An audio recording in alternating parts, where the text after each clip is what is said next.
જયશ્રી ગોપાલ અંક છે 1984 9મા મહિનાનું. એમાં છઠ્ઠા પાને 2 પ્રસંગ આપેલા છે ભગવદીઓના. તો એ બંને પ્રસંગ લઈશું. એક તો વઢવાણના રાજા પૃથ્વીરાજનો છે, એની પહેલા પણ એક પ્રસંગ છે. એ બંને સાથે સાથે આપેલા છે, બંને લઈશું. પ્રભુ પ્રેમના શિખરે પહોંચેલા જીવન ચરિત્રોમાંથી હંમેશા પ્રેરણા પ્રાપ્ત કરવી જોઈએ. ઉચ્ચે ચઢેલાના જીવન ચરિત્રો આપણી સામે રાખવાથી ખ્યાલ આવે કે આપણે કઈ સ્થિતિમાં છીએ.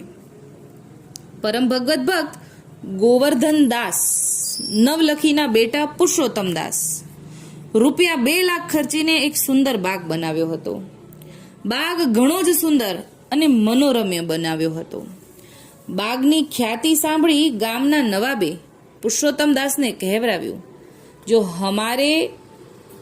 तुम्हारे बाग देखनो है, मैं आवत हूँ.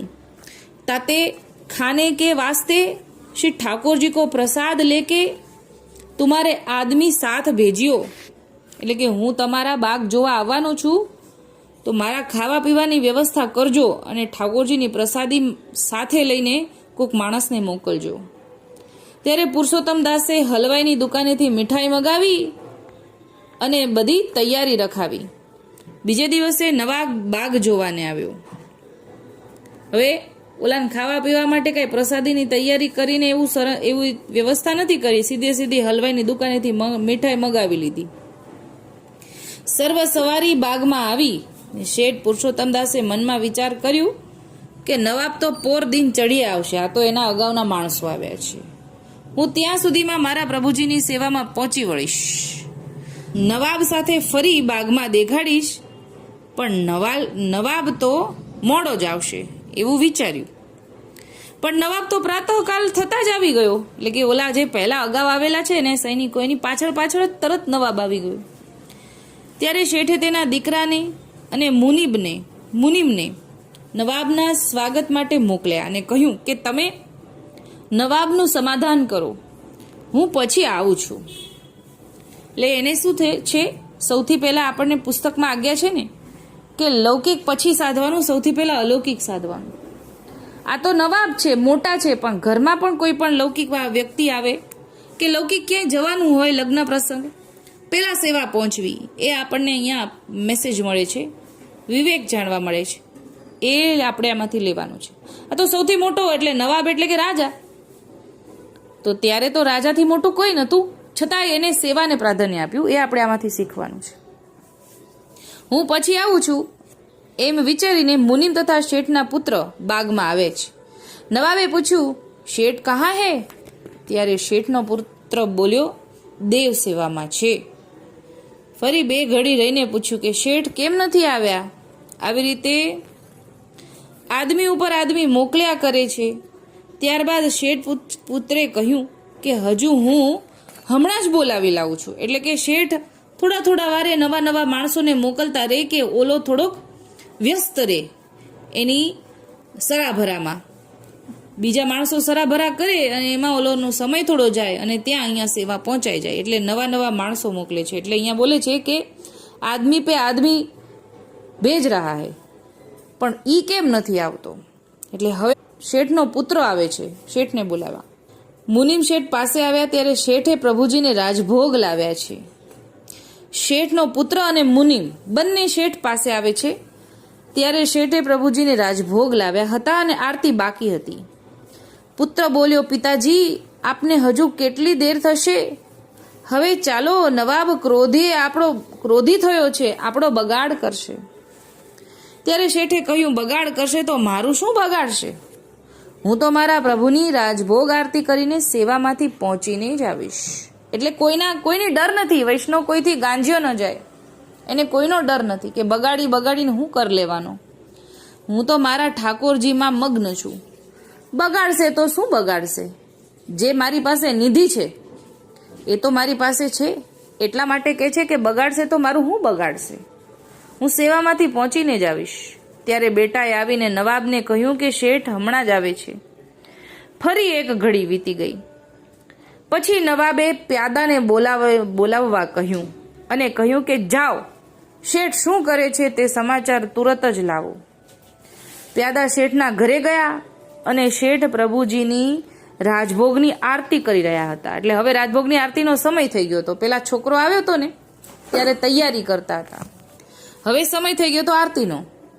શેઠ રાજભોગ આરતી કરીને તુરત જ સેવામાંથી પહોંચીને ઘોડા ઉપર સવારી કરીને બાગમાં આવ્યા અને નવાબને સલામ કરી. ત્યારે નવાબ બોલ્યો, જો શેઠ, મારા આ પ્યાદા જ્યાં જાય છે ત્યાં ગર્ભણી સ્ત્રીનો ગર્ભ પણ નિકસી જાય છે. સો તને મેરે 5 પ્યાદા ફિરાયા. એટલે કે મેં અહીંયાથી જે પ્યાદા મોકલ્યા હતા અને મારા પ્યાદા જ્યાં જાય છે ત્યાં બધા લોકો ડરે છે, પણ તને તો ઉપરા ઉપરી 5 પ્યાદા તારા ઘરે મોકલ્યા છે મેં. તો સચ કહો, તુને અપને દિલ में क्या વિચારે હે? ત્યારે શેઠ બોલ્યા, મેં ધાર્યું તું કે નવાબ વધીને મારી ગરદન મારશે, બીજું તો શું કરી શકશે, પણ મારા પ્રભુજીની સેવા કેમ કરીને છોડું? એટલે જીવ છે મારો, અત્યારે મારો આ દેહ છે ત્યાં સુધી હું સેવા કરી લઉં, પછી એને જે કરવું એ કરશે. વધીને મને મારું ગળું કાપશે, પણ પછી ચાલ્યા પછી જે ભગવદી હોય એને તો ચાલ્યા પછી ઠાકોરજીની સેવા જ છે. આ કાંઈ મૃત્યુ થોડી છે. તો લીલામાં પહોંચવાનું છે, તો લીલામાં સેવા કરશે, એમાં શું બીવાનું? એવા ભાવથી કહે છે કે વધીને મારું ગળું કાપશે, પણ હું થોડી સેવા છોડું. ત્યારે હવે જે કરવું હોય તે કરો, ચાહે ગરદન ઉડાવું. આવા શેઠના વચન સાંભળી નવાબ બહુ પ્રસન્ન થયો અને બોલ્યો, શાબાશ, ધન્ય હે, मैंने बहुत भक्त देखे, सब माया के भक्त है, पर तुम परमेश्वर के सच्चे भक्त हो. અને શેઠને સારો સિરપાવ આપ્યો અને બોલ્યા, हमारे राज में ऐसे महात्मा भक्त है ताकि पुण्य सो मैं अच्छा राज कर रहा हूं.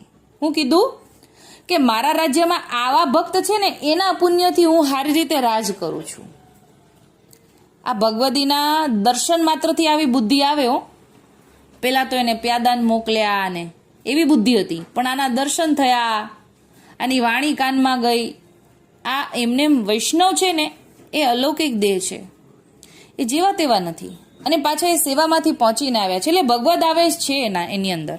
આ તો ખાલી રસમની ભાવ આવ્યા છે કે આ ઠીક છે, ચલો ને જોઈ આવું, પણ એ ક્યારે કાપટ્ય ભાવથી આવ્યા છે, ક્યારે પણ પેલા ઠાકોરજીનું પહોંચીને આવ્યા છે, ઠાકોરજીની સેવા પહોંચીને આવ્યા છે. પણ હવે એની અંદર જે ભગવદ આવે છે ને એના પ્રતાપ બળે નવાબની આવી બુદ્ધિ થઈ ગઈ, એ જાણવાનું આપણે. પુણ્ય સો મેં અચ્છા રાજ કર રહા હું.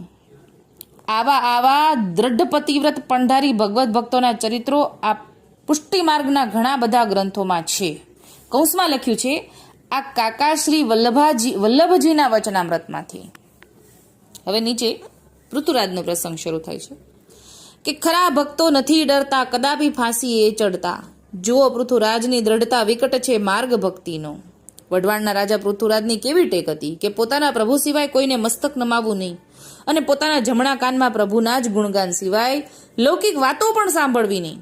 પણ કહેવત છે ને કે શુદ્ધ કંચનને પણ ઘાસોટીએ ચડવું પડે છે, તેમ પૃથુરાજનું પણ છોડાવવા એટલે કે એની ટેક છોડાવવા બાદશાહે ઘણો કષ્ટો આપ્યા છે. અને છેવટ પૃથુરાજને ગઢમાં જીવતા ચણી લેવાનું ફરમાન કર્યું. માણસોને કહ્યું કે આ પૃથુરાજને ગરદન સુધી ચણી લ્યો, પછી મને બોલાવજો. પૃથુરાજની દેહ ચણી લીધી. જ્યારે મસ્તક રહ્યું ત્યારે બાદશાહને બોલાવ્યા. બાદશાહે આવીને જોયું, પૃથુરાજની રાણીને બાદશાહે પ્રત્યુત્તર લખ્યો કે તમારા પતિએ ખોટી હઠ લીધી છે, માટે તમો લખીને મોકલો કે હઠ છોડી દે. મારે શરણે આવે અને તેમ થવામાં ઢીલ તો તમારું સુહાગ રહેશે નહીં અને તેમની દેહ બચશે નહીં. હવે પત્ર વાંચીને પટરાણીએ કરતી ઉર્મા શોચ, આજ પ્રભુ શું સાંભળ્યા, સેવકનો કોઈ દોષ. હિંમત રાખી ચિત્તમાં વાળ્યો તુરત જવાબ, સહાયક શ્રી રજરાય જ્યાં કરીશું શકે નવાબ. પૃથુરાજની રાણી પણ પ્રભુના રંગમાં રંગાયેલી હતી, એટલે પતિવ્રતા નારી તો પતિના જ પગલે ચાલે, એમાં નવાઈશી હોય. એનો જવાબ પણ તેવો જ હોય.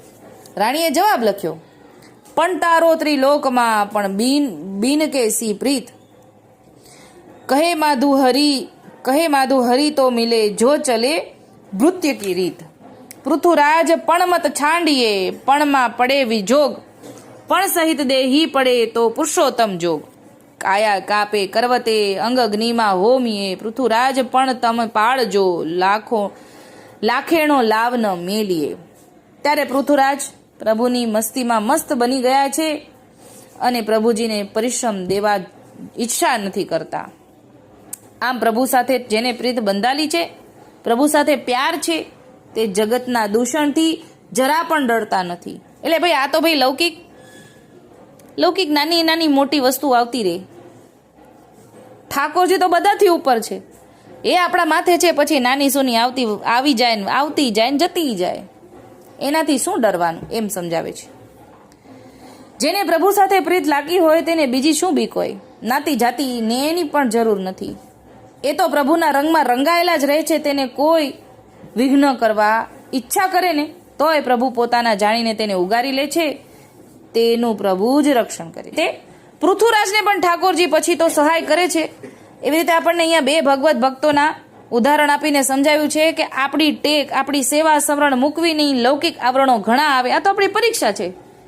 રોજ ભણીએ તો પરીક્ષા તો એકવાર આવે, તો પરીક્ષામાં પાસ ઠાકોરજી કરે જો આપણી દ્રઢતા હોય તો. એ આ બંને પ્રસંગમાં આપણે સમજવાનું છે. અત્યારે આટલું જ બોલીને મારી નાની વાતને વિરામ આપું છું. બોલ શ્રી ગોપાલ લાલ કી જય. જય શ્રી ગોપાલ.